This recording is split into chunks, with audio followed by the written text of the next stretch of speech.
Sebelum kita mulai menjelajahi gema inovasi, klik suka dan berlangganan dulu ya. Beritahu aku, kamu sedang mendengarkan dari mana dan jam berapa sekarang?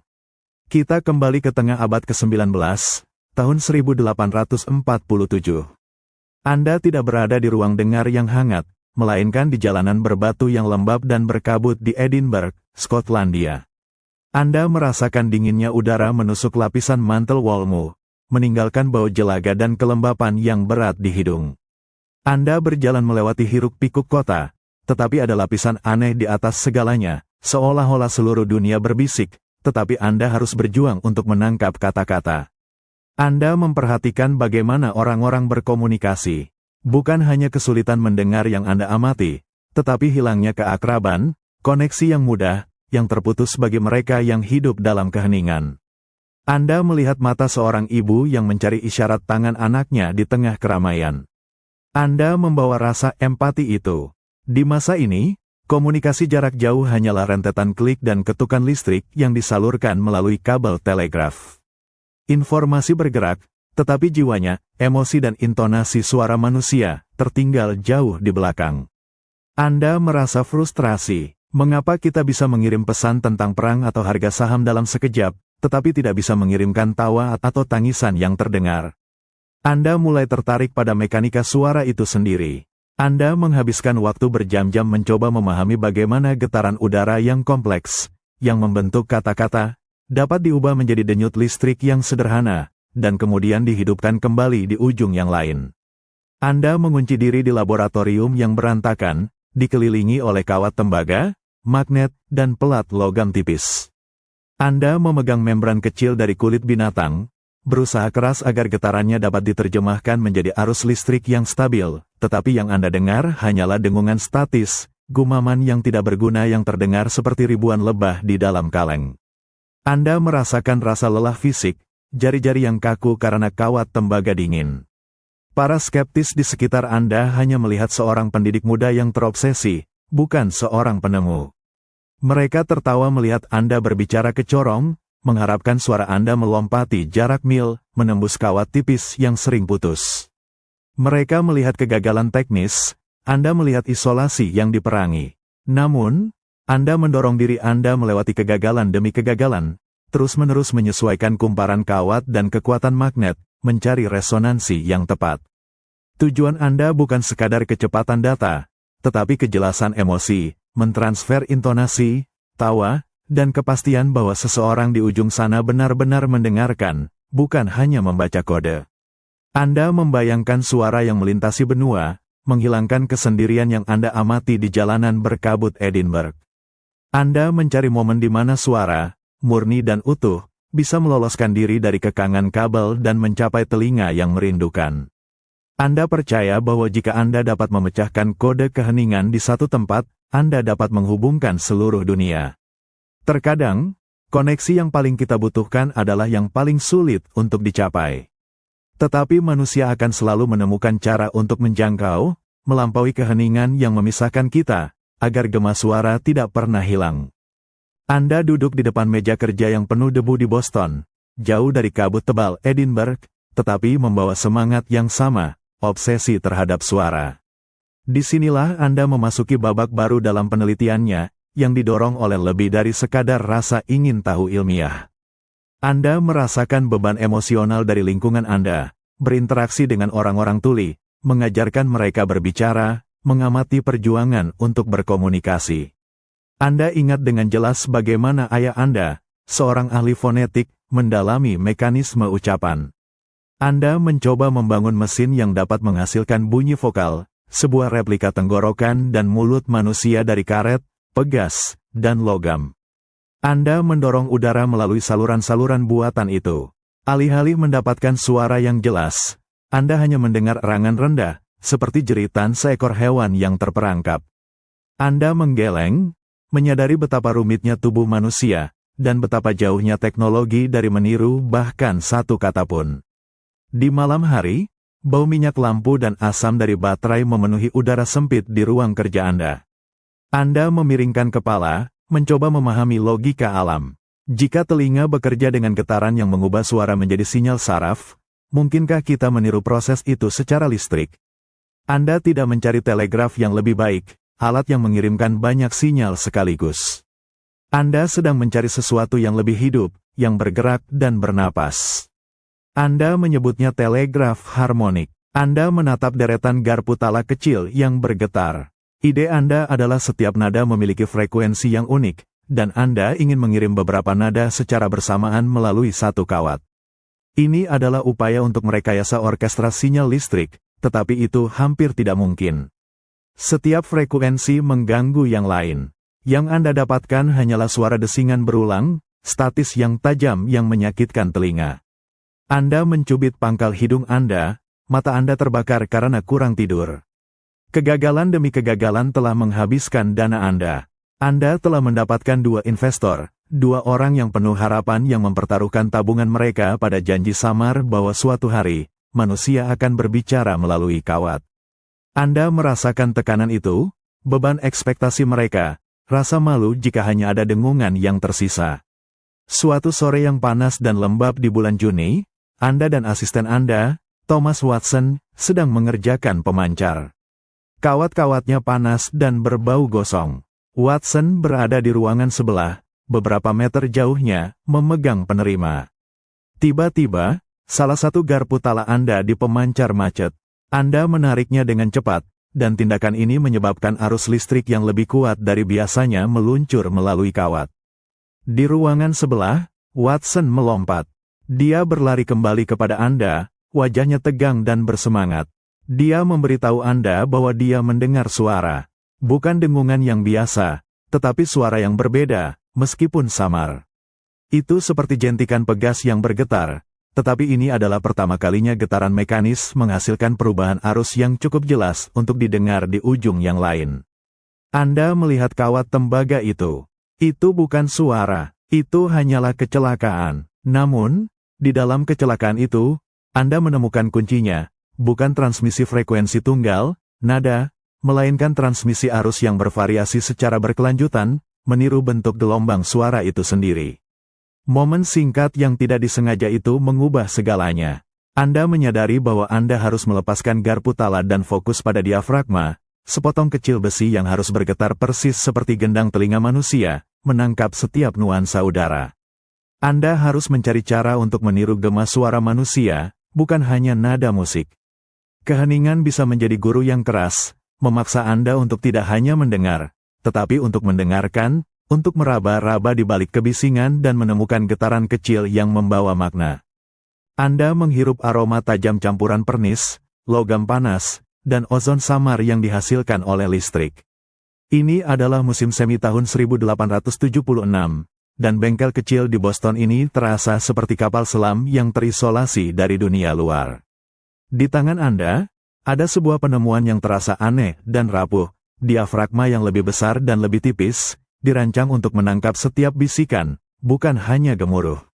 Setelah kecelakaan yang menunjukkan jalan keluar, Anda sekarang tahu bahwa kunci untuk mentransmisikan suara manusia bukanlah tentang frekuensi musik yang terpisah, melainkan tentang membuat arus listrik meniru gelombang suara yang berfluktuasi secara terus-menerus, sebuah arus undulasi yang mencerminkan kekayaan ucapan.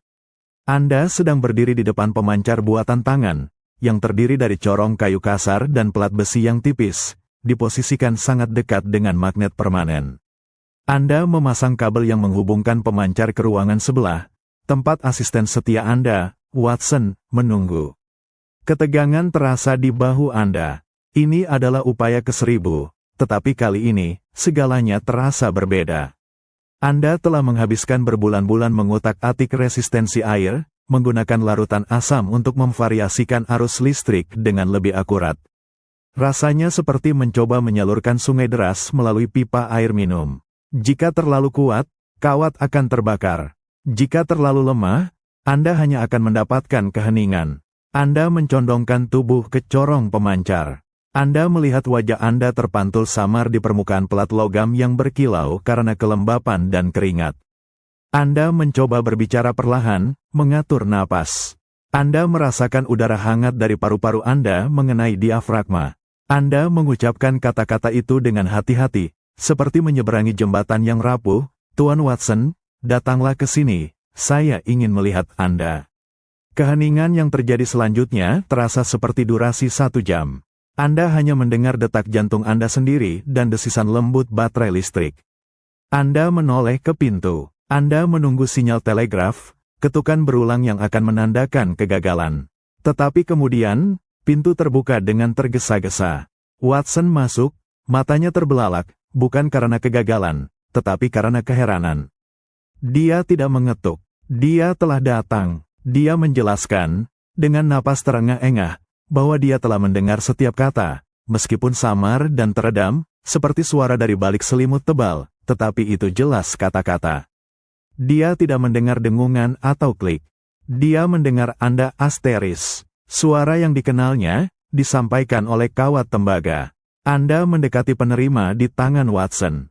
Itu adalah keajaiban dari besi tua, kawat, dan asam. Anda menyentuh casingnya yang hangat, merasakan getaran kecil dari gema suara Anda sendiri yang masih ada di udara. Ini bukan keajaiban, tetapi hukum fisika yang dimanfaatkan untuk mengatasi jarak. Momen itu, suara pertama yang sukses melintasi ruang angkasa melalui listrik, bukanlah jeritan kemenangan, melainkan bisikan kejutan. Dunia tiba-tiba terasa jauh lebih kecil, ditarik mendekat oleh penemuan rapuh ini. Anda sadar bahwa setiap inovasi hebat dimulai dengan bisikan, sebuah ide yang begitu lembut sehingga mudah diabaikan oleh dunia yang bising. Tetapi dalam bisikan itulah terletak potensi untuk menciptakan gema yang akan bergema selamanya. Anda merasakan tekstur karet yang sedikit lengket dan dingin di ujung jari Anda. Suara telah berhasil melintasi kawat, tetapi masalahnya sekarang bukan lagi apakah itu mungkin, melainkan bagaimana membuatnya lebih keras, lebih jelas, dan lebih dapat diandalkan. Suara yang pertama kali didengar Watson hampir tidak dapat dibedakan. Dunia tidak akan membayar untuk mendengar bisikan yang teredam. Anda kembali ke laboratorium Anda, tetapi sekarang ada energi yang berbeda.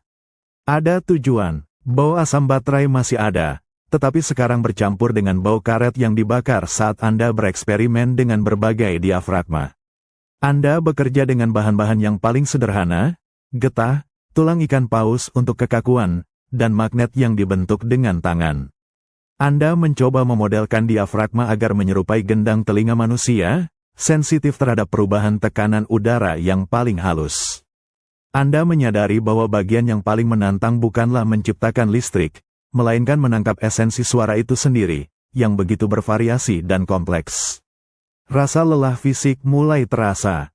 Anda menghabiskan malam di bawah cahaya redup, mengencangkan sekrup kecil, memastikan celah udara antara diafragma besi dan magnet di bawahnya tepat. Jika terlalu lebar, tidak ada sinyal. Jika terlalu dekat, mereka akan saling menempel. Ini adalah seni yang halus, membutuhkan ketelitian seorang pembuat jam. Para investor Anda mendesak, menanyakan kapan mereka dapat melihat hasil yang dapat dipasarkan. Skeptisisme masih kuat. Banyak ilmuwan pada saat itu yakin bahwa mentransmisikan pidato manusia adalah hal yang mustahil. Mereka bertanya mengapa seseorang membutuhkan telegraf bicara, ketika telegram sudah dapat menyampaikan fakta. Mereka tidak mengerti. Mereka fokus pada fakta, sementara Anda fokus pada perasaan asteris. Anda duduk di bangku kerja Anda, mengamati bagaimana Watson meniup udara melalui corong. Anda menutup mata, mencoba membayangkan getaran udara itu, gelombang tekanan yang tak terlihat, bergerak. Anda harus menemukan cara untuk mengubah gelombang akustik yang rumit itu menjadi arus listrik yang persis serupa, yang kemudian akan membangun kembali suara di ujung yang lain. Anda beralih dari pemancar air yang berantakan ke pemancar elektromagnetik yang lebih bersih, yang menggunakan variasi induksi listrik yang disebabkan oleh getaran diafragma. Rasanya lebih elegan, lebih dekat dengan biologi. Pada suatu malam, saat keheningan malam menyelimuti, Anda berhasil. Anda dan Watson terpisah ratusan meter, menghubungkan perangkat melalui jalur kawat yang membentang melintasi atap dan pepohonan. Kali ini, ketika Anda berbicara ke corong, suaranya kembali, tidak lagi sebagai bisikan teredam, tetapi sebagai gema yang jelas, terdengar. Anda bisa mendengar sedikit jeda, intonasi, dan bahkan sedikit suara napas Watson. Ini adalah asteris suara, hidup, hadir, tidak terbebani oleh jarak. Di saat itulah, Anda merasa seolah-olah Anda telah melanggar salah satu batasan paling mendasar dalam keberadaan manusia, isolasi jarak. Anda menyentuh perangkat yang bergetar itu, menyadari bahwa apa yang Anda pegang di tangan Anda adalah janji koneksi yang tak terputus. Penemuan terbesar dalam hidup kita seringkali bukan datang dari ide yang sepenuhnya baru, tetapi dari kegigihan untuk menyempurnakan kebenaran sederhana, sampai ia benar-benar dapat menjangkau dan menyentuh jiwa lain. Anda merasakan dinginnya udara yang tidak berasal dari cuaca, tetapi dari kesedihan yang membeku. Bau minyak tanah di laboratorium dan aroma khas logam telah digantikan oleh aroma obat-obatan dan linen yang dicuci, berbaur dengan bau lembab di rumah Anda di Edinburgh. Ini adalah masa muda Anda, dan di sini, teknologi tidak menawarkan kenyamanan apapun, hanya kepedihan. Anda ingat dengan jelas, Anda masih remaja, tetapi bayangan penyakit, yang disebut konsumsi atau TBC, menyebar di keluarga Anda seperti kabut dingin. Itu adalah penyakit yang merenggut dengan cepat. Anda menyaksikan adik laki-laki Anda, Edward, terengah-engah, batuk yang memilukan bergema di lantai kayu yang sunyi. Anda berdiri di samping tempat tidur. Anda ingin menjangkau, tetapi Anda hanya bisa melihat perubahan warna pada kulitnya, demam yang membakar, dan selimut tebal yang gagal menahan dingin yang merayap. Anda merasakan ketidakberdayaan yang luar biasa. Tidak ada penemuan, tidak ada kawat, yang dapat menghentikan laju penyakit ini. Di saat-saat itu, komunikasi yang sebenarnya bukanlah melalui kata-kata. Itu adalah tatapan mata, sentuhan tangan, dan keheningan yang penuh pemahaman. Anda memperhatikan bagaimana setiap tarikan napas Edward terasa seperti perjuangan yang terpisah, dan setiap bisikan terasa berat dan melelahkan baginya. Kematian saudaranya, dan kemudian penyakit yang diderita saudara laki-laki Anda yang lain, Melville, yang juga meninggal akibat konsumsi, meninggalkan luka yang mendalam.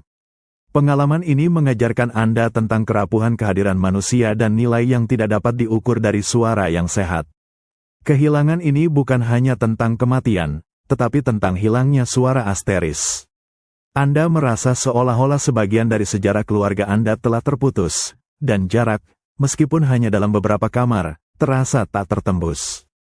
Pengalaman-pengalaman ini menempa pemahaman Anda yang mendalam tentang suara dan pendengaran. Anda melihat komunikasi bukan hanya sebagai pertukaran informasi, tetapi sebagai jalur kehidupan emosional. Kegelisahan untuk menghubungkan dunia, untuk membuat orang-orang yang terpisah merasa dekat, berakar pada keheningan yang Anda rasakan di rumah yang diselimuti kabut ini. Di kemudian hari, Anda akan menghabiskan waktu bertahun-tahun mengajar orang tuli untuk berbicara, memberikan mereka kembali kemampuan yang telah diambil dari orang yang Anda cintai. Anda tahu betapa pentingnya bagi Ibu Edward untuk mendengar sisa-sisa suara anaknya, bahkan dalam kelemahan terakhirnya. Anda menyentuh meja kayu. Rasa dingin di udara mengingatkan Anda bahwa bahkan penemuan yang paling kuat pun tidak dapat mengalahkan semua kesedihan, tetapi mereka dapat membantu kita menghadapi kesepian yang ditinggalkannya. Anda mengalihkan pandangan dari masa lalu, kembali ke kawat tembaga dan magnet di masa kini. Sekarang Anda tahu, penemuan telepon bukan hanya tentang teknologi, ini adalah upaya keras untuk memulihkan koneksi yang selalu dicuri oleh jarak dan penyakit. Perjuangan untuk memberikan suara kepada yang tak bersuara, dan untuk memperpendek jarak antara hati, terasa seperti pemenuhan janji yang dibuat dalam keheningan yang dingin itu. Kekuatan keinginan manusia untuk mengatasi jarak, untuk merasakan kehadiran orang lain di saat dibutuhkan, adalah mesin yang jauh lebih kuat daripada uap atau listrik manapun. Anda menghirup udara Atlantik yang asin dan segar. Ini tahun 1870. Anda berdiri di geladak kapal yang melintasi lautan, meninggalkan bayangan kesedihan dan penyakit yang menyelimuti Edinburgh. Anda tidak hanya meninggalkan tanah air, Anda meninggalkan sejarah duka keluarga Anda. Angin laut menerpa wajah Anda, membawa serta bau kayu basah dan ter. Di bawah kaki Anda, kapal itu bergoyang, ritme yang berbeda dari suara batuk yang dulu Anda dengar. Anda dan orang tua Anda menuju Kanada, mencari iklim yang lebih baik, mencari nafas kehidupan baru yang dijanjikan oleh benua baru. Meskipun Anda membawa trauma kehilangan, Anda juga membawa warisan intelektual keluarga, sebuah obsesi dengan mekanisme ucapan. Dalam pelayaran panjang itu, Anda melihat lautan. Ini adalah jurang pemisah, tidak hanya antara benua, tetapi antara manusia. Anda merasakan jarak fisik yang memisahkan Anda dari semua yang Anda ketahui. Sesampainya di Ontario, Anda merasakan tanah baru di bawah kaki Anda, lebih kering, lebih cerah. Fokus Anda sekarang beralih dari memulihkan kesehatan ke memulihkan kemampuan komunikasi. Anda segera mulai mengajar di sekolah untuk orang tuli di Boston, tempat Anda melihat isolasi yang diperangi setiap hari. Di sana, Anda bertemu dengan para siswa yang pandangannya cerdas, tetapi terputus dari dunia suara. Anda merasakan dorongan yang kuat untuk menjembatani jurang itu, tidak hanya dengan metode pengajaran yang inovatif, tetapi dengan teknologi. Anda melihat gadis-gadis muda yang cerdas, seperti Mabel Hubbard, yang kehilangan pendengarannya setelah menderita demam berdarah. Dia mengajarkan Anda tentang keheningan yang total. Interaksi Anda dengannya lebih dari sekadar mengajar, itu adalah pelajaran tentang empati. Anda harus menggunakan mata Anda untuk memahami apa yang tidak bisa Anda dengar. Pekerjaan Anda berpusat pada visible speech, sistem simbol yang dirancang oleh ayah Anda untuk menunjukkan posisi organ bicara saat mengucapkan suara. Anda menyadari bahwa Anda harus dapat melihat suara untuk memahami dan mereproduksinya. Anda menghabiskan malam di Boston, bukan lagi dengan garpu tala musik, tetapi dengan model telinga manusia. Anda mempelajari struktur kecil yang rumit dari gendang telinga dan tulang-tulang pendengaran, mencoba memahami bagaimana mereka menerjemahkan gelombang udara menjadi sinyal. Anda merasa seolah-olah Anda sedang mencoba meniru karya Tuhan dengan kawat dan magnet. Motivasi Anda sekarang berlapis, mengatasi keheningan tuli, mengalahkan jarak yang memisahkan benua, dan memenuhi janji untuk mempertahankan suara yang rapuh yang telah Anda lihat hilang dari dunia ini. Anda sadar, terkadang, untuk memulai sesuatu yang benar-benar baru, Anda harus terlebih dahulu menjauhkan diri dari bayangan masa lalu. Anda harus berlayar, menemukan pantai baru, tempat di mana kehilangan tidak lagi mendominasi, tetapi menjadi kekuatan pendorong di balik hasrat untuk menghubungkan. Anda mencium bau kopi yang kuat dan aroma koran pagi yang baru dicetak. Boston tahun 1873 adalah kota yang penuh dengan energi, tempat lokomotif uap meraung di kejauhan dan kereta kuda berdetak di jalan-jalan berbatu. Anda berada di tengah hiruk-pikuk ini, tetapi fokus Anda tertuju pada ketenangan yang Anda ajarkan. Di Boston, Anda menemukan diri Anda berada di persimpangan dua dunia, dunia pendidikan, di mana Anda mencoba mengembalikan kemampuan berbicara kepada orang-orang tuli, dan dunia penemuan ilmiah, tempat listrik dan magnetika menjanjikan untuk mengubah segalanya. Anda mengajar di sekolah Boston untuk tuli, sambil memegang tangan seorang gadis. Anda membimbingnya untuk merasakan getaran di tenggorokan Anda saat Anda mengucapkan, "Ibu." Anda merasakan kekuatan yang luar biasa dan tanggung jawab yang berat untuk menjadi penghubung antara keheningan dan suara. Di saat-saat itulah, Anda bertemu dengan Gardner Green Hubbard, ayah dari murid Anda, Mabel. Dia adalah seorang pengacara dengan pengaruh dan visi. Anda bisa merasakan pandangannya yang tajam dan skeptis, tetapi juga penuh harapan. Ia tidak hanya melihat seorang guru, ia melihat seorang inovator yang putus asa. Anda harus menghadapi tantangan ganda, waktu dan uang. Uang mengalir keluar seperti air untuk peralatan, kawat, dan hak paten, sementara jam-jam mengajar menyedot waktu Anda yang berharga. Anda merasa tegang, sering tidur di sofa bengkel, dikelilingi oleh kawat yang belum selesai dan diagram yang kusut. Anda berjalan keluar dari sekolah suatu malam, merasakan udara malam yang dingin di pipi Anda, membawa kotak kayu yang berisi prototipe Anda yang paling baru. Itu terlihat jelek dan mentah, sepotong kayu, magnet kasar, dan beberapa kawat yang disolder dengan buruk. Anda membawa penemuan itu ke hadapan Hubbard dan rekan bisnisnya, Thomas Sanders. Anda berdiri di ruangan berdebu, meletakkan kotak itu di atas meja. Ruangan itu sunyi, hanya diterangi oleh lampu gas yang berkelip. Anda menjelaskan, dengan bahasa yang Anda harapkan akan meyakinkan mereka, tentang telegraf harmonik, ide Anda untuk mengirim beberapa pesan telegraf secara bersamaan. Anda tahu bahwa ini adalah janji yang menarik bagi para pebisnis. Anda menunjukkan kepada mereka garpu tala yang bergetar. Anda memperhatikan bagaimana Hubat menyipitkan mata, memperhatikan setiap gerakan Anda. Anda tahu, di mata orang-orang pragmatis ini, penemuan Anda harus menghasilkan keuntungan, bukan hanya kepuasan ilmiah. Ada saat hening yang lama. Anda menunggu. Lalu, Sanders berbicara, menanyakan tentang biaya dan waktu yang dibutuhkan. Anda bisa merasakan keraguan di udara, berat dan dingin seperti logam yang Anda gunakan. Namun, di balik tuntutan praktis mereka, Anda melihat sedikit cahaya harapan. Mereka setuju untuk mendanai penelitian Anda, dengan satu syarat yang tegas. Anda harus fokus pada telegraf harmonik yang menguntungkan, bukan pada ide, telepon bicara, yang dianggap fantastis dan tidak praktis.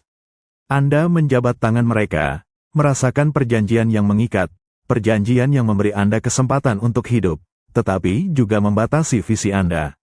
Anda tahu bahwa Anda harus diam-diam melanjutkan eksperimen Anda untuk mentransmisikan suara manusia, karena jauh di lubuk hati, Anda tahu bahwa koneksi sejati jauh lebih berharga daripada kecepatan pesan telegraf. Terkadang, Anda menyadari, untuk mengejar impian yang mengubah dunia, Anda harus menerima jalan yang ditawarkan, bahkan jika itu memaksa Anda untuk menyembunyikan kebenaran yang paling Anda yakini. Anda merasakan tekstur beludruk kasar pada jaket seorang siswa, hangat dan sedikit berbau kapur. Ini adalah kelas di Boston, dan fokus Anda terbagi antara fisika keras kawat tembaga dan perjuangan lembut untuk mengajarkan apa artinya mendengar.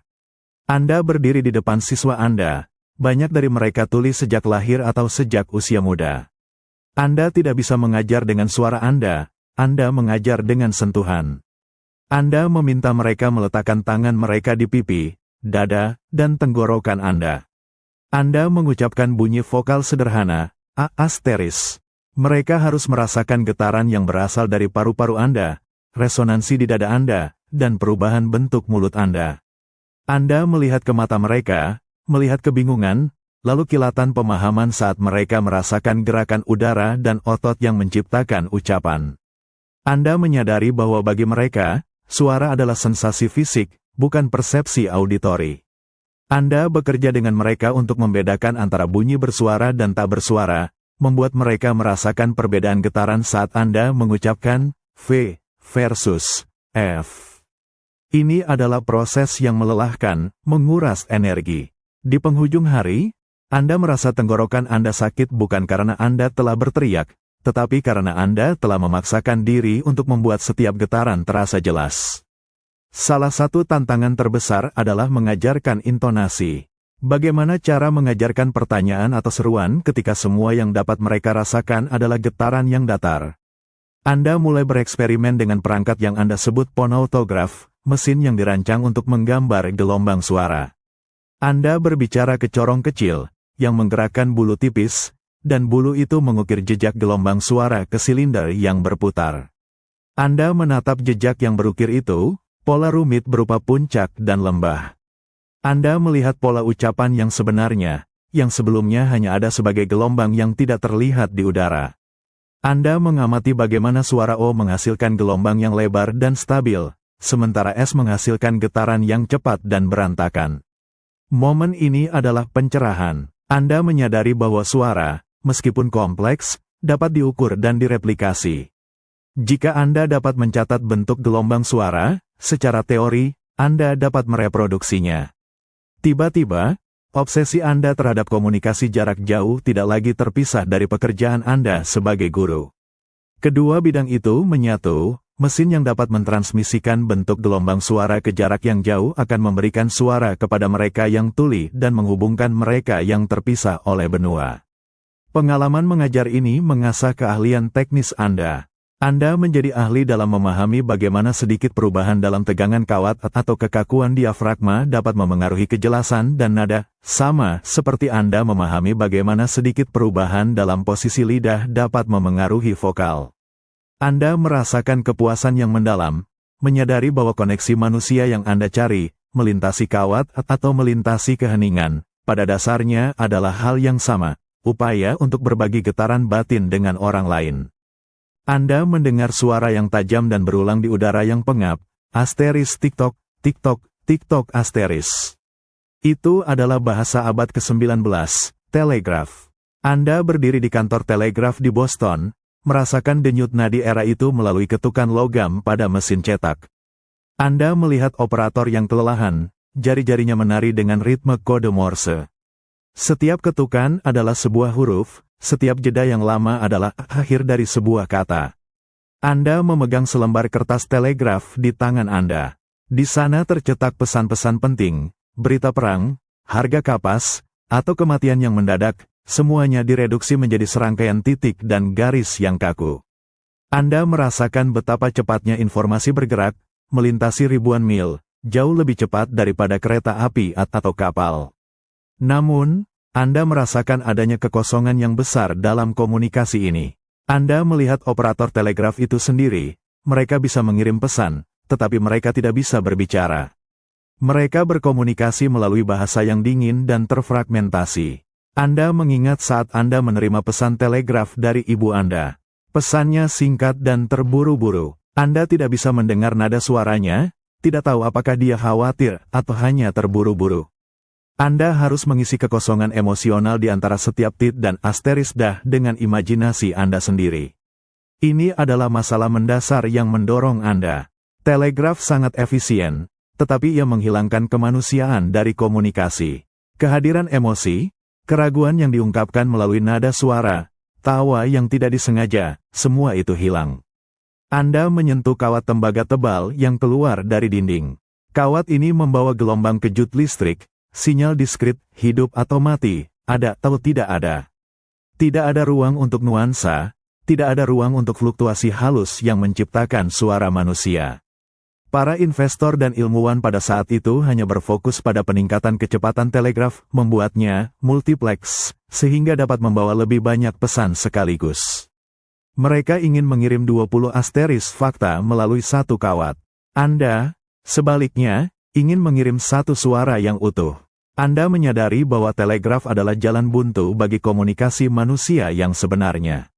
Itu hanya menyediakan kerangka tanpa daging. Jika Anda ingin mengirimkan esensi manusia, Anda tidak dapat menggunakan kode biner, Anda harus mengirimkan analogi, salinan yang tepat dari gelombang suara yang berdenyut di tenggorokan Anda. Pencarian Anda untuk telepon adalah penolakan terhadap bahasa yang dingin dan tidak lengkap ini. Itu adalah upaya untuk mengganti ketukan yang berirama dan impersonal dengan nada suara yang hangat dan intim. Anda berjalan keluar dari kantor telegraf, meninggalkan bau ozon dan minyak. Anda menyadari bahwa kemajuan sejati bukanlah tentang kecepatan atau kuantitas informasi, tetapi tentang kualitas koneksi. Kita dapat mengirimkan miliaran fakta, tetapi jika kita tidak dapat mengirimkan perasaan, kita masih terisolasi. Anda merasakan rasa frustrasi yang melekat, seolah-olah Anda sedang mencoba menjelaskan lukisan yang indah hanya dengan menggunakan dua warna, hitam dan putih. Ini adalah pertengahan 1870-an, dan Anda bergumul dengan keterbatasan teknologi yang ada. Anda berdiri di depan diagram yang rumit. Garis-garisnya mewakili kawat yang harus membawa kehidupan, tetapi yang ada hanyalah listrik yang kaku. Anda mencoba mengirimkan lebih dari satu sinyal telegraf pada saat yang bersamaan, karena ini adalah tuntutan para investor Anda. Efisiensi, efisiensi, efisiensi. Anda melihat Watson, asisten Anda, yang duduk di seberang ruangan. Dia sedang mengutak-atik serangkaian garpu tala yang disetel dengan presisi berbeda. Ide Anda adalah setiap garpu tala akan bergetar dan menghasilkan nada unik yang dapat dibawa oleh kawat. Namun, yang terjadi adalah kekacauan. Setiap frekuensi mengganggu yang lain. Ketika Anda mencoba mengirim 3 nada sekaligus, mereka saling bertabrakan di sepanjang kawat, tiba di penerima sebagai dengungan yang tidak dapat dibedakan. Rasanya seperti mencoba mendengarkan sebuah orkestra di mana setiap instrumen bermain terlalu keras dan tidak sinkron. Anda merasakan sakit kepala yang menusuk dari kebisingan listrik yang terus-menerus ini. Anda membayangkan sepasang kekasih yang terpisah oleh ratusan mil. Mereka tidak ingin mendengar titdah yang mengkodekan, "Aku mencintaimu." Mereka ingin mendengar keraguan dalam suara kekasihnya, janji di nada suaranya, kehangatan yang dibawa oleh intonasi. Telegraf gagal dalam hal itu, dan telegraf harmonik Anda, upaya Anda untuk meningkatkan telegraf, juga gagal. Anda menendang sebuah kotak kayu kecil dengan kesal. Anda merasa terdesak. Anda membutuhkan dana untuk terus mengajar dan meneliti, tetapi Anda juga merasakan dorongan moral yang kuat untuk mengatasi bahasa yang tidak manusiawi ini. Anda mulai berfantasi, bagaimana jika Anda tidak perlu mengubah suara menjadi kode? Bagaimana jika Anda bisa menangkap gelombang udara, membekukannya sejenak menjadi arus listrik, mengirimkannya, dan kemudian membebaskannya kembali sebagai suara? Anda mengambil selembar diafragma besi tipis dan membawanya ke jendela. Anda melihat pantulan cahaya di permukaannya. Anda berbicara di depannya. Anda merasakan getaran udara dari kata-kata Anda yang memantul dan menggerakkan besi yang tipis itu. Anda menyadari bahwa setiap suara manusia, setiap napas, tawa, dan tangisan, memiliki bentuk gelombang yang unik. Itu adalah sidik jari akustik. Tantangannya adalah menemukan cara agar fluktuasi mekanis yang halus itu dapat menghasilkan fluktuasi listrik yang sama halus, secara terus-menerus. Anda menoleh ke Watson, yang sedang menyolder kawat dengan wajah yang berminyak dan fokus. Anda tahu bahwa Anda harus melepaskan ide-ide lama, melepaskan garpu tala yang bergetar. Anda harus fokus pada getaran yang hidup, yang Anda pelajari di ruang kelas orang tuli. Frustrasi dengan keterbatasan titik dan garis, Anda menyadari bahwa Anda harus mengambil lompatan untuk mencari teknologi yang tidak hanya mengirimkan informasi, tetapi mereplikasi kehadiran. Perjuangan terbesar seorang penemu, Anda menyadari, bukanlah meyakinkan orang lain tentang apa yang mungkin, tetapi melepaskan apa yang aman dan diketahui untuk mencari sesuatu yang benar-benar mengubah cara kita berhubungan. Anda merasakan aroma ozon yang tajam, bau yang dihasilkan oleh percikan listrik, bercampur dengan kelembapan lembab dari bengkel kecil yang penuh sesak. Ini adalah bulan-bulan yang intens di tahun 1875. Di luar, Boston bergema dengan janji-janji industri, tetapi di dalam, Anda dan Watson hidup dalam gelembung kawat dan ambisi. Fokus resmi Anda adalah pada telegraf harmonis asteris. Ini adalah janji yang membuat investor Anda, Hubbard dan Sanders, tetap tenang, sebuah sistem yang dapat mengirimkan hingga 10 pesan telegraf melalui satu kawat pada saat yang bersamaan, menghemat biaya dan waktu bagi Western Union yang perkasa. Anda menatap serangkaian garpu tala yang terpasang pada alas kayu. Setiap garpu tala disetel ke nada musik yang berbeda. Anda membayangkan setiap nada sebagai jalur terpisah, sebuah sungai informasi yang bergerak tanpa mengganggu jalur di sebelahnya. Anda duduk di bangku kayu yang keras, kepala Anda terasa berputar karena suara mendesis dan desingan dari percobaan yang gagal. Anda merasakan tekanan untuk menunjukkan hasil. Uang para investor hampir habis, dan Anda tahu ada penemu lain yang mengejar solusi yang sama. Persaingan terasa panas, secepat kawat tembaga yang memanas di bawah arus yang terlalu kuat. Setiap pagi, Anda mencoba dengan metode baru, memasukkan berbagai resistensi, menyesuaikan tegangan. Setiap sore, Anda dan Watson berdiri di ruangan terpisah, menunggu. Seringkali, Anda hanya mendapatkan gemuruh statis. Garpu tala di penerima tidak akan bergetar dengan benar, frekuensinya kacau. Anda merasa seperti seorang musisi yang mencoba memainkan 10 melodi berbeda pada saat yang sama, tetapi hanya menghasilkan kebisingan yang mengganggu.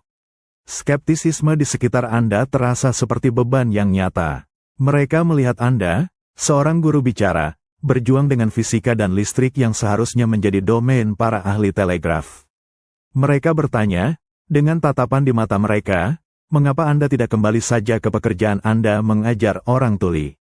Namun, di dalam kebisingan itu, Anda memiliki rahasia. Setiap kali Anda gagal dalam telegraf harmonik, Anda belajar sesuatu yang vital tentang resonansi dan getaran. Anda menyadari bahwa telegraf harmonik membutuhkan frekuensi yang stabil, tetapi suara manusia membutuhkan variasi arus yang berkelanjutan. Setiap kali garpu tala gagal berfungsi, perhatian Anda beralih ke diafragma kecil yang meniru gendang telinga. Anda mulai bertanya, bukan bagaimana mengirim 10 pesan, tetapi bagaimana mengirimkan satu suara manusia.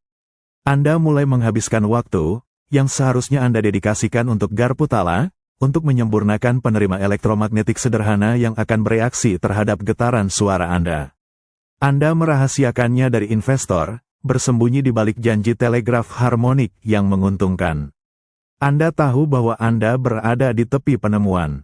Itu bukan peningkatan, itu adalah revolusi. Anda merasakan dorongan yang mendalam, bukan untuk menghasilkan uang, tetapi untuk memenuhi janji yang dibuat di Edinburgh, untuk menjembatani jarak dengan koneksi yang hidup. Anda menyadari bahwa kadang-kadang, untuk mencapai hal yang mustahil, Anda harus menerima tujuan yang diminta oleh dunia, sambil secara diam-diam mengejar tujuan yang dituntut oleh hati Anda. Anda merasakan beratnya mata yang lelah saat Anda mengayunkan kaki dari tempat tidur darurat Anda di bengkel. Itu jam 2 pagi, bau minyak lampu yang hampir habis dan kawat yang kelebihan muatan memenuhi udara. Di luar, Boston tidur, tetapi di sini, ambisi Anda tetap menyala. Meskipun Anda secara resmi mengejar telegraf harmonik, Garputala yang berulang-ulang, pikiran Anda tidak pernah meninggalkan gagasan untuk mentransmisikan suara asteris. Anda tahu bahwa jika Anda bisa membuat diafragma besi bergetar sedemikian rupa sehingga arus listriknya bervariasi secara terus-menerus, Anda akan memiliki salinan listrik dari pidato manusia. Anda berdiri di depan meja kerja, lampu lentera memantul dari gulungan kawat tembaga. Anda mengambil diafragma besi tipis dan menyentuhnya dengan ujung jari Anda. Anda membayangkan itu sebagai gendang telinga buatan. Bagaimana cara kerjanya agar gerakan sekecil apapun dari suara dapat menghasilkan perubahan arus listrik yang proporsional?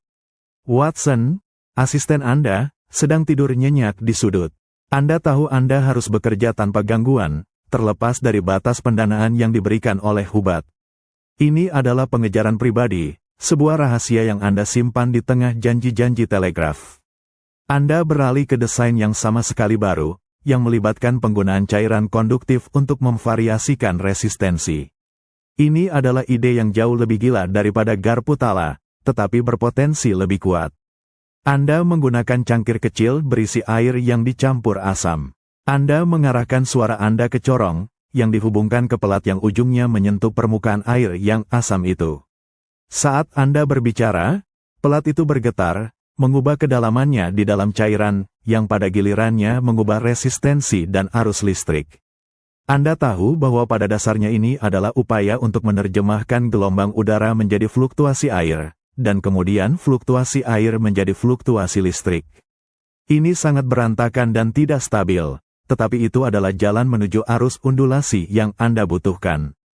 Pada suatu malam yang dingin, saat Anda sedang mengutak-atik sambungan di ruang pemancar, Anda secara tidak sengaja menumpahkan cairan asam ke kemeja Anda. Anda berteriak spontan karena terkejut dan kesakitan. Watson, datanglah ke sini. Saya ingin melihat Anda. Teriakan itu spontan, bukan terstruktur. Arus listrik yang dihasilkan oleh teriakan tiba-tiba dan keras itu cukup kuat untuk mengirimkan sinyal yang jelas. Watson, yang terkejut, berlari masuk dari ruangan sebelah. Matanya lebar. Dia tidak bertanya, apakah Anda baik-baik saja? Dia hanya berkata, saya mendengarnya. Saya mendengar seluruh kalimat Anda. Anda melihat genangan asam di meja kerja. Itu adalah kecelakaan yang menyakitkan, tetapi itu adalah kebenaran yang tidak dapat disangkal. Suara yang hidup, dengan semua emosi mentahnya, telah melintasi kawat. Anda telah secara tidak sengaja menguji prinsip dasar telepon. Anda menyentuh kemeja Anda yang basah dan berbau asam. Rasa sakit fisik adalah hal yang nyata, tetapi kejutan emosional karena keberhasilan yang tidak disengaja jauh lebih kuat. Anda tahu sekarang, bukan Garputala, bukan kode Morse, tetapi getaran sejati dari suara manusia. Seringkali, jalan menuju takdir bukanlah jalur yang lurus, tetapi tikungan tak terduga yang diaktifkan oleh kecelakaan, di mana rasa sakit atau kejutan membuka pintu menuju kebenaran yang lebih besar. Anda mencium bau tajam logam yang baru diolah dan asap solder yang pahit. Ini adalah bengkel listrik Charles Williams di Boston, tahun 1875. Di sini, Anda bukan lagi seorang guru bicara, tetapi seorang penemu, yang bekerja berdampingan dengan seorang pria yang adalah tangan yang mantap di balik visi Anda yang gelisah. Dia adalah Thomas Watson, seorang ahli mekanik dengan janggut tebal dan mata yang melihat dunia dalam hal mur dan baut. Anda adalah pemimpi, dia adalah pembangun. Anda melihat gelombang suara, dia melihat kawat tembaga dan magnet yang dibutuhkan untuk menangkapnya. Anda melihat Watson membungkuk di atas sepotong kuningan. Dia tidak pernah mengeluh tentang jam kerja yang gila, atau tentang instruksi Anda yang seringkali tidak jelas dan berubah-ubah. Dia hanya mendengarkan ide Anda, mengangguk, dan kemudian dengan tangan yang stabil dan terampil, mengubah teori yang samar menjadi realitas yang nyata. Anda menyentuh sketsa kasar di kertas Anda, diagram yang menunjukkan diafragma yang bergetar. Anda bersemangat, menggerakkan tangan Anda untuk menunjukkan bagaimana suara harus ditangkap. Watson mendengarkan, tetapi dia tidak meniru kegembiraan Anda. Dia segera meraih alatnya. Anda mengamati gerakannya. Dia menggergaji kayu, meluruskan kawat yang bengkok, dan memoles pelat besi tipis. Dia tidak hanya merakit, dia berimprovisasi. Ketika Anda kehabisan dana dan kehabisan bahan, dialah yang menemukan potongan-potongan sisa yang dapat diselamatkan dan digunakan. Anda ingat saat kecelakaan dengan asam. Ketika Anda berteriak, Watson berlari, bukan karena rasa ingin tahu ilmiah, tetapi karena dia khawatir dengan keselamatan Anda. Hubungan itu jauh lebih dalam dari sekadar kolaborasi. Dia adalah penerima yang selalu setia di ujung lain kawat, orang yang harus berulang kali mendengarkan desisan statis, gumaman, dan kegagalan yang memekakkan telinga. Dia adalah orang pertama yang benar-benar mendengar suara Anda melalui kawat, dan dia adalah orang yang harus Anda yakinkan setiap kali Anda meragukan ide-ide Anda. Anda mengambil perangkat buatan Watson, sebuah kotak kayu yang menampung magnet dan diafragma yang rapuh. Meskipun terlihat sederhana, ini adalah puncak berbulan-bulan percobaan yang gagal. Rasa logamnya dingin dan berat di tangan Anda. Tanpa tangan Watson yang praktis, yang mampu menerjemahkan mimpi-mimpi Anda yang abstrak menjadi objek fisik yang berfungsi, telepon tidak akan pernah ada. Anda hanya akan menjadi seorang pria dengan ide-ide liar. Anda menyadari bahwa inovasi besar jarang lahir dari pikiran tunggal. Itu membutuhkan dua jenis energi, yang satu berani bermimpi, yang lain sabar membangun. Dan keberanian terbesar, seringkali, adalah mempercayai orang lain untuk membantu Anda mengubah getaran liar menjadi bentuk yang terstruktur. Anda merasakan debu halus dari gerindra memenuhi udara, meninggalkan rasa logam samar di lidah Anda. Di bengkel itu, setiap alat yang digunakan Watson terasa seperti perpanjangan dari visi Anda. Sebuah palu tidak hanya memukul, tetapi membentuk janji. Anda melihat Watson bekerja, tangannya yang besar dan kasar memegang kawat tembaga dengan kelembutan yang mengejutkan.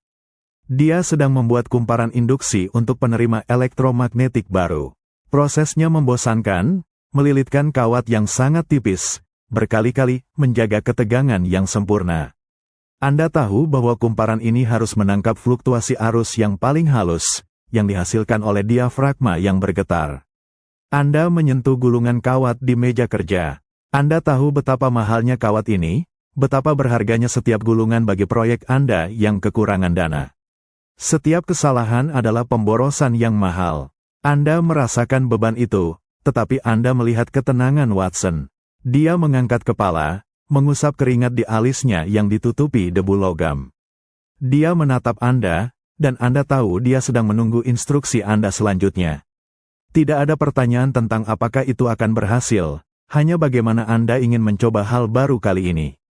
Anda mulai menjelaskan ide Anda untuk penempatan magnet yang lebih tepat, bagaimana magnet harus sedekat mungkin dengan diafragma untuk memaksimalkan variasi arus. Kata-kata Anda seringkali terlalu teknis, terlalu abstrak, penuh dengan referensi ke akustik dan pendengaran manusia. Watson mendengarkan, tidak dengan telinga seorang ilmuwan, tetapi dengan telinga seorang ahli mekanik. Dia tidak peduli dengan teori, dia peduli dengan fungsi. Dia akan mengambil ide yang samar-samar dan mengembalikannya kepada Anda sebagai benda fisik yang kokoh. Anda melihat saat dia mengambil pelat besi dan mengirisnya dengan hati-hati. Ini adalah diafragma baru, yang harus cukup kaku untuk menahan bentuknya, tetapi cukup tipis untuk bergetar sempurna saat Anda berbicara. Dia adalah penerjemah Anda dari mimpi menjadi material. Anda ingat saat Anda harus mengajukan paten. Anda tahu bahwa deskripsi paten harus sempurna, mengamankan klaim Anda atas metode transmisi ucapan menggunakan arus listrik yang bervariasi secara terus-menerus. Itu adalah langkah terakhir untuk melindungi visi Anda dari para skeptis dan pesaing. Anda dan Watson bekerja hingga larut malam. Bau solder yang meleleh dan bau asam baterai adalah parfum Anda. Saat Anda berhasil menyolder sambungan terakhir, Anda merasakan energi listrik mengalir di dalam kawat, bukan sebagai ledakan diskrit, tetapi sebagai aliran yang mengalir. Anda menyentuh perangkat yang baru selesai itu, ini adalah prototipe yang kokoh, siap untuk demonstrasi. Anda telah bertransformasi dari seorang guru yang berteori tentang suara menjadi seorang penemu yang memanipulasi listrik. Anda menyadari bahwa kepercayaan yang Anda berikan pada Watson untuk membangun, dan kepercayaan yang dia berikan pada visi Anda, adalah konduktor terpenting dalam proyek ini. Bekerja bahu-membahu, Anda menyadari bahwa bahkan penemuan yang paling mengubah hidup pun hanya merupakan hasil dari kerja keras, logam, dan rasa percaya yang tak tergoyahkan. Anda merasakan kelelahan yang menusuk di belakang mata Anda, disertai bau sisa makan malam dingin yang tertinggal di udara. Ini adalah malam yang panjang di bengkel Anda, di mana setiap kawat dan setiap sambungan terasa seperti ujian yang gagal. Anda melihat tumpukan sampah di sudut, puluhan diafragma besi yang dibuang, kumparan kawat yang dibongkar, dan garpu tala yang bengkok. Ini adalah bukti visual dari kegagalan yang tak terhitung jumlahnya yang Anda hadapi dalam upaya mengubah suara menjadi listrik. Rasa keraguan menggigit Anda. Anda bertanya pada diri sendiri apakah ide mentransmisikan pidato adalah fantasi kekanak-kanakan. Setiap kali Anda mencoba melakukan demonstrasi kepada diri sendiri atau Watson, yang Anda dapatkan hanyalah suara berderak, desisan, atau keheningan yang total. Rasanya seperti alam berkonspirasi untuk menjaga kerahasiaan komunikasi suara. Anda ingat kata-kata para ilmuwan mapan di bidang telegraf, yang memandang rendah ide Anda, suara terlalu kompleks, kata mereka. Tidak ada arus listrik yang dapat meniru kerumitan nada dan intonasi manusia. Kata-kata itu bergema dalam pikiran Anda. Anda merasa seperti seorang penyihir yang mencoba menghentikan hukum fisika. Anda telah menghabiskan setiap sen, setiap jam, dan hampir setiap ons kesabaran Anda. Anda merasakan beban ekspektasi investor, yang percaya bahwa Anda harus kembali fokus pada telegraf harmonik yang lebih aman secara finansial. Anda mengambil penerima yang baru dibuat, menempelkannya ke telinga Anda. Anda berbicara ke pemancar. Anda menunggu. Yang Anda dengar hanyalah dengungan rendah dan konstan, suara yang membosankan dari listrik yang bergerak, bukan suara manusia yang hidup. Anda memejamkan mata, merasakan rasa sakit fisik dari kurang tidur dan rasa sakit mental dari kemajuan yang stagnan. Anda membayangkan Mabel, murid Anda, yang keheningannya menjadi alasan utama di balik penemuan ini. Apakah Anda mengecewakannya? Apakah Anda mengejar hal yang mustahil? Anda mulai memukul meja dengan lembut. Setiap ketukan menghasilkan suara yang bergema di udara. Anda berpikir tentang bagaimana bahkan ketukan sederhana ini dapat menghasilkan gelombang suara. Mengapa begitu sulit untuk mengirimkannya melalui kawat? Anda menyadari bahwa tantangan terbesarnya adalah menemukan material yang tepat, sebuah diafragma yang cukup tipis untuk bergetar dengan suara hembusan napas, tetapi cukup kuat untuk menghasilkan perubahan medan magnet yang signifikan. Itu adalah dikotomi yang sulit dipenuhi. Anda akhirnya berdiri, berjalan ke jendela. Anda melihat cahaya bulan yang dingin di atas Boston. Anda menyadari bahwa penemuan sejati selalu didahului oleh jurang keraguan yang dalam. Anda harus mencintai ide Anda lebih dari Anda takut akan kegagalan. Meskipun kelelahan merayap di tubuh Anda mengambil palu dan sepotong kuningan. Anda harus terus mengutak-atik. Karena dalam setiap kegagalan, Anda telah membatasi kemungkinan yang salah, membawa Anda sedikit lebih dekat ke satu-satunya kemungkinan yang benar.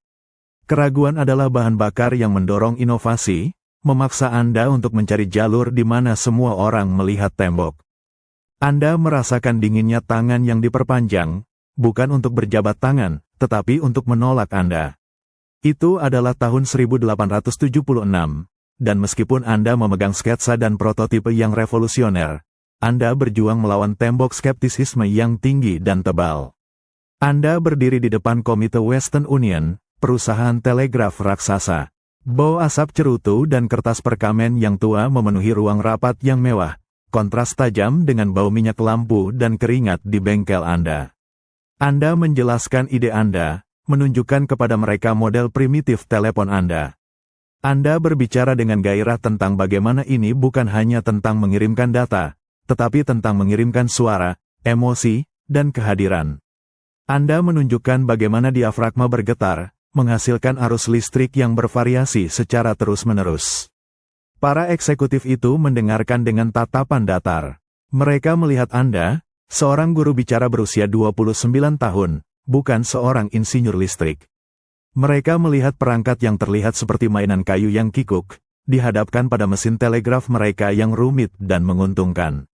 Salah satu dari mereka tertawa kecil, suara kering dan meremehkan.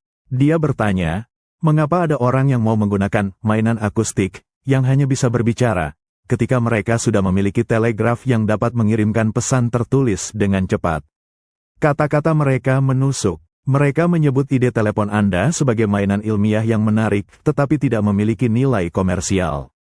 Mereka menawarkan untuk membeli paten Anda, tidak untuk mengembangkannya, tetapi untuk menyimpannya, untuk memastikan ide konyol ini tidak mengganggu jaringan telegraf mereka yang sudah mapan. Anda merasakan kepahitan di tenggorokan Anda. Mereka tidak melihat revolusi, mereka hanya melihat gangguan. Mereka tidak melihat koneksi manusia, mereka hanya melihat bisnis. Anda meninggalkan ruangan itu dengan perasaan dihina. Beban dari penolakan itu terasa berat di pundak Anda. Anda telah memohon untuk mendapatkan dana dan dukungan, tetapi yang Anda dapatkan hanyalah tawaran untuk menyingkirkan penemuan Anda. Namun, penolakan ini memberikan kejelasan. Anda menyadari bahwa Anda tidak dapat mengandalkan raksasa industri untuk mendukung visi yang bertentangan dengan kepentingan mereka sendiri. Jika dunia membutuhkan suara, Anda harus membangun jalan itu sendiri. Anda kembali ke bengkel, di mana Watson menunggu. Keheningan di antara Anda tidak didominasi oleh keraguan, tetapi oleh tekad yang membara. Anda tahu bahwa perangkat itu berhasil, Anda telah mendengar suaranya. Anda menyadari bahwa inovasi sejati seringkali harus menanggung cemoohan di awal. Ketika seluruh dunia memberitahu Anda bahwa ide Anda tidak mungkin, itu hanya berarti Anda harus bekerja lebih keras dan lebih tersembunyi, sampai penemuan Anda berbicara cukup keras untuk membungkam para skeptis. Anda mencium bau rumput basah dan hujan musim semi. Ini adalah tahun 1876, dan Anda membawa penemuan Anda, yang sekarang dipatenkan, ke Philadelphia Centennial Exposition. Anda merasa gugup, perpaduan antara kegembiraan dan teror. Ini adalah panggung global pertama Anda. Anda merasakan getaran dari ribuan langkah di atas lantai kayu paviliun besar itu. Di sekitar Anda, ada keajaiban industri yang dipamerkan, mesin uap raksasa, teknologi listrik yang berkilauan, dan penemuan telegraf yang elegan. Dibandingkan dengan keagungan itu, perangkat Anda terlihat menyedihkan, sekotak kayu, kawat, dan besi tipis. Anda tahu bahwa Anda berada di urutan daftar penemuan yang harus dilihat. Penemuan Anda dijadwalkan untuk dipresentasikan pada hari Minggu, hari terpanas di bulan Juni, di saat banyak hakim sudah terlalu lelah dan siap untuk pulang.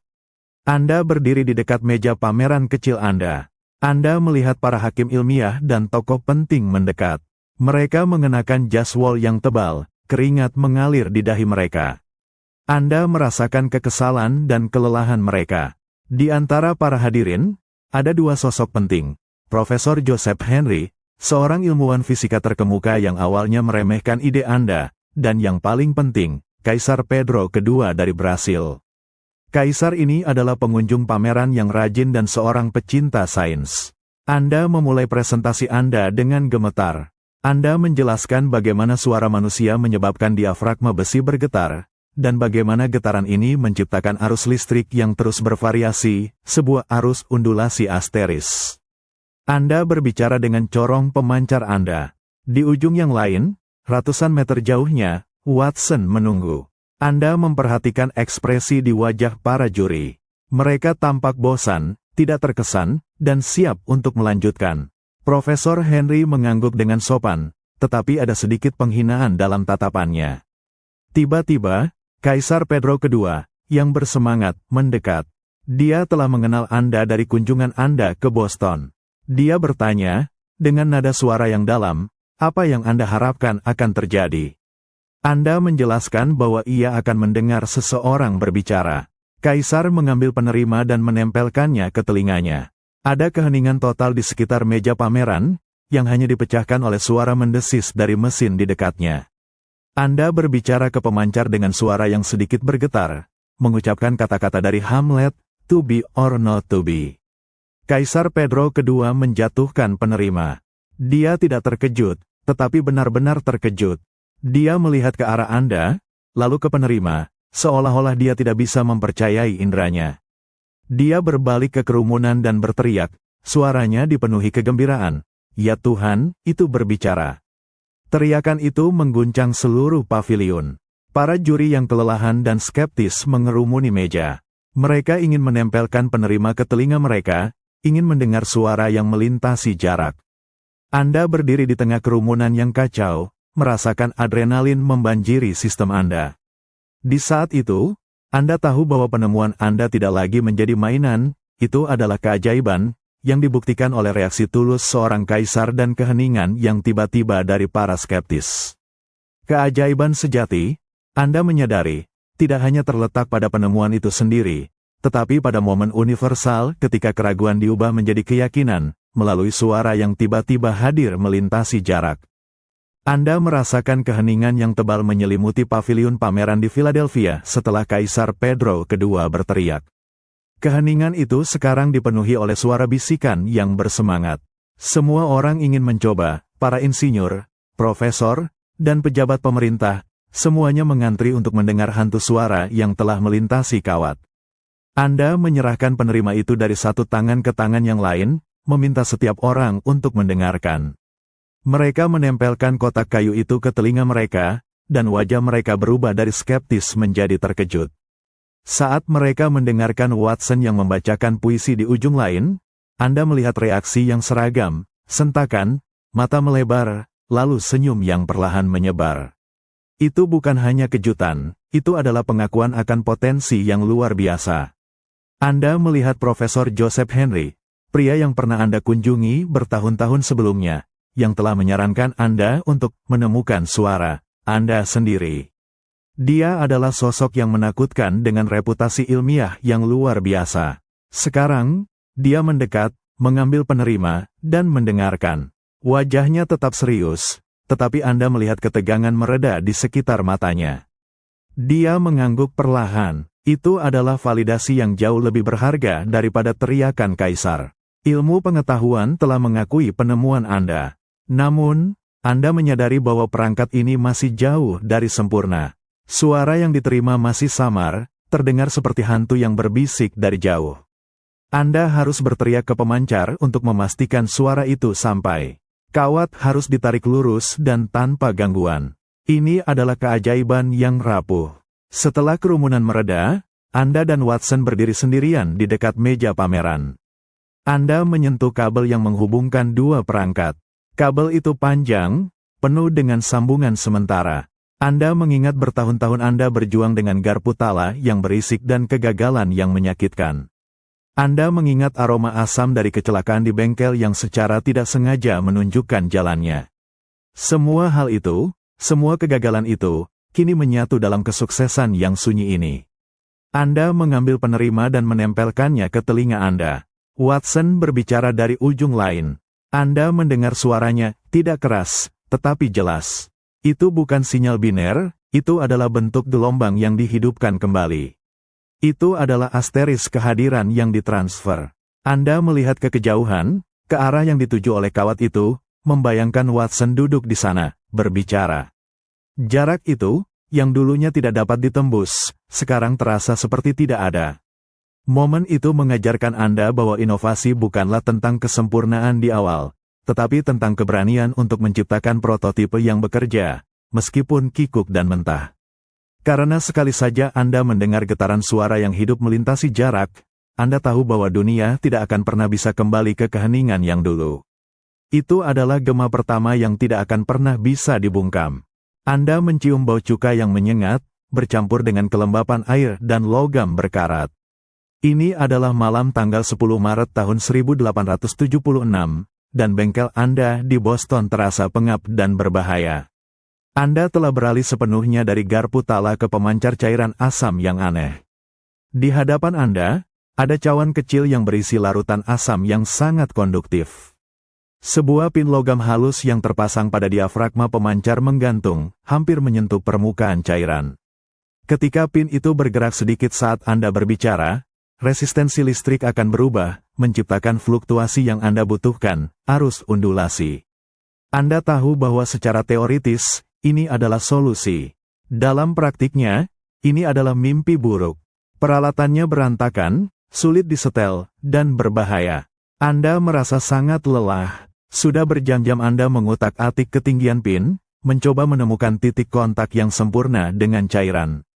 Anda merasakan keringat dingin mengalir di punggung Anda. Anda bersandar terlalu dekat ke meja, dan tiba-tiba, tangan Anda menyentuh cawan asam. Cairan panas dan menyengat itu tumpah. Anda merasakan sensasi terbakar yang tajam dan tak terduga di kulit Anda, rasa sakit yang luar biasa. Secara naluriah, Anda menarik diri dan berteriak keras karena terkejut. Itu bukan teriakan yang diucapkan dengan hati-hati atau diuji. Itu adalah suara mentah, murni, dan penuh kejutan. Watson, datanglah ke sini.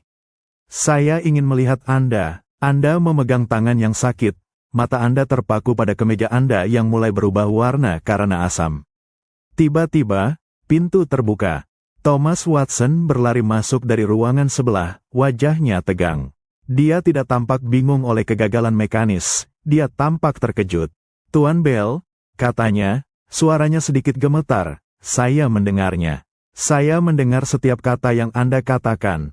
Anda menatap genangan asam yang berasap, lalu ke Watson. Anda menyadari bahwa intensitas dari teriakan yang tiba-tiba dan rasa sakit itu telah menghasilkan gelombang suara yang cukup kuat untuk menggerakkan pin dengan keras, menciptakan fluktuasi arus yang jauh lebih signifikan daripada bisikan atau ucapan terstruktur yang telah Anda coba selama ini. Itu adalah momen eureka yang tidak disengaja, diaktifkan oleh rasa sakit dan kejutan. Anda menyentuh telinga Watson dan kemudian tangan Anda yang perih. Ini bukan kemenangan yang elegan, tetapi brutal dan nyata. Anda telah membuktikan bahwa arus undulasi bekerja, dan bahwa perangkat Anda dapat membawa suara yang hidup dan penuh emosi. Anda menyadari bahwa kadang-kadang, terobosan paling mendalam datang bukan dari perhitungan yang tenang, tetapi dari kekacauan yang tiba-tiba, ketika ketidaksempurnaan dan reaksi naluriah manusia membuka jalan menuju kebenaran ilmiah. Rasa sakit itu, Anda tahu, adalah harga yang pantas untuk suara pertama. Anda berdiri di sana, terengah-engah, bau asam memenuhi udara, rasa sakit menyengat di tangan Anda. Tapi yang paling kuat adalah realisasi yang tiba-tiba, ini berhasil. Suara Anda, utuh dan hidup, telah melompat melalui kawat. Anda melihat ke mata Watson. Dia tidak perlu bertanya, dia telah mendengar kebutuhan, kejutan, dan kehadiran Anda yang sebenarnya. Kejadian itu terasa lebih seperti keajaiban daripada fisika. Anda tahu bahwa Anda harus mereplikasi momen itu, kali ini dengan tenang dan terkontrol. Anda membersihkan asam, memperbaiki peralatan dengan bahan yang lebih stabil. Anda harus mengalihkan fokus dari pemancar cairan yang berantakan itu dan segera beralih ke perangkat elektromagnetik yang lebih bersih, tetapi sekarang Anda tahu prinsipnya asteris. Anda dan Watson menghabiskan beberapa hari berikutnya menyempurnakan telepon elektromagnetik pertama yang bekerja berdasarkan prinsip arus undulasi. Anda menggunakan membran besi tipis dan magnet, memastikan getaran suara apapun akan menciptakan fluktuasi arus yang proporsional. Setiap kali Anda mencoba, Anda berbicara dengan suara yang lebih lembut, lebih terukur, tidak lagi dengan teriakan panik. Anda ingin membuktikan bahwa telepon dapat membawa bisikan dan intonasi. Akhirnya, tiba saatnya untuk mencoba komunikasi dua arah. Anda berada di pemancar, dan Watson berada di penerima. Anda menempelkan corong ke mulut Anda, merasakan bau logam yang dingin. Anda berbicara, mengucapkan setiap suku kata dengan kejelasan yang Anda ajarkan kepada siswa tuli Anda. Anda ingin memastikan bahwa bukan hanya frekuensi, tetapi juga konsonan dan vokal yang melintasi kawat. Anda mengucapkan, Tuan Watson, apakah Anda bisa mendengar saya sekarang? Anda menunggu, keheningan itu sangat berat, sebuah jeda yang terasa seperti berabad-abad. Anda mendengarkan dengan saksama, Kemudian, dari penerima, sebuah suara datang, tipis dan seperti hantu, tetapi jelas dan tak terbantahkan. Itu adalah suara Watson. "Ya, Tuan Bell, saya bisa." Suara Anda terdengar jelas. Anda merasakan gelombang kelegaan yang luar biasa. Itu bukan hanya konfirmasi mekanis, itu adalah percakapan. Suara Watson, dengan nada yang familiar dan sedikit serak, benar-benar hadir. Anda menahan napas, menyadari implikasinya. Jarak telah ditekuk. Anda telah berhasil mentransfer sesuatu yang begitu intim dan pribadi, suara, melintasi jurang pemisah. Momen itu adalah pembenaran atas bertahun-tahun keraguan, malam tanpa tidur, dan penolakan. Anda tidak hanya menciptakan sebuah alat, Anda telah menciptakan kembali cara manusia berhubungan. Anda menyadari bahwa keindahan terbesar dalam penemuan ini adalah kesederhanaan mendasarnya. Setiap kali kita berbicara, kita mengirimkan bagian dari diri kita sendiri melintasi jarak, dan kita tidak akan pernah sepenuhnya sendirian lagi.